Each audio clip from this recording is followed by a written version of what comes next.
বাংলাদেশ জিতবে সেই আশা, অপেক্ষা আর চেষ্টায় হারারেতে গতকাল নেমেছিল রাতের অন্ধকার। সিরিজ জয়ের আশাও তলিয়েছিল সেই অন্ধকারে। রাত নামানোর দায়ে বাংলাদেশের উপরে শাস্তিও মিলেছে। সব খেলোয়াড়কে ম্যাচ ফির 10% অর্থ জরিমানা করেছে আইসিসি। সান্ত্বনার স্বস্তি খোঁজার শেষ ম্যাচে জয়টা মিলবে কি?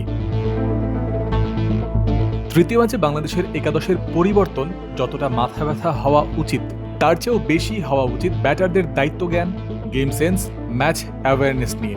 আনকোরা কেউ নয়, দেশের ক্রিকেট বিশেষজ্ঞরাই এই কথা বলেছেন।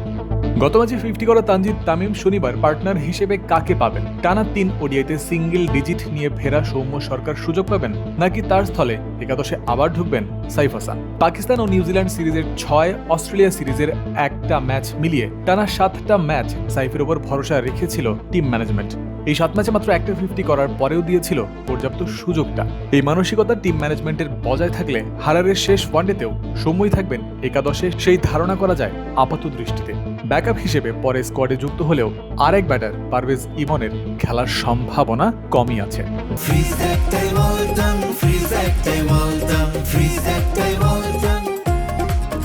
শুক্রবার বিসিবি জানিয়েছে ওয়ানডে স্কোয়াডে দীর্ঘদিন পর মোহাম্মদ সাইফুদ্দিনকে যুক্ত করা হয়েছে। সেক্ষেত্রে তাসকিন আহমেদ, নাহিদ রানা ও শরীফুল ইসলাম পেস ট্রেড থাকা সম্ভাব্যই, সাথে সাইফুদ্দিনকে নিয়ে 4 পেসার খেলানোর চিন্তাও ম্যানেজমেন্ট করতে পারে। সাইফ যদি সত্যিই খেলেন তাহলে রিশাদ হোসেন বাদ পড়তে পারেন।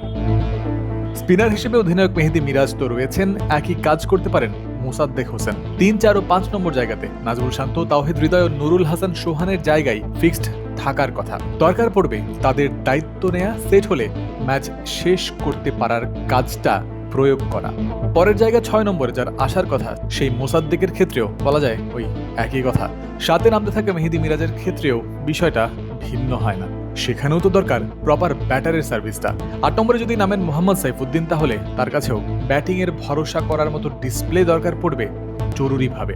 বাংলাদেশ সম্প্রতি অনেক পিছিয়ে পড়ছে টেইল এন্ড ব্যাটিংয়ে। তাসকিন, রানা, শরীফুলদেরও এক্ষেত্রে ভূমিকা আছে বটে। হারারেতে শনিবার হোয়াইট ওয়াশ হওয়া থেকে বাঁচতে বাংলাদেশ সময় দুপুর 1:30 জিম্বাবুয়ের বিপক্ষে মাঠে নামছে টাইগাররা।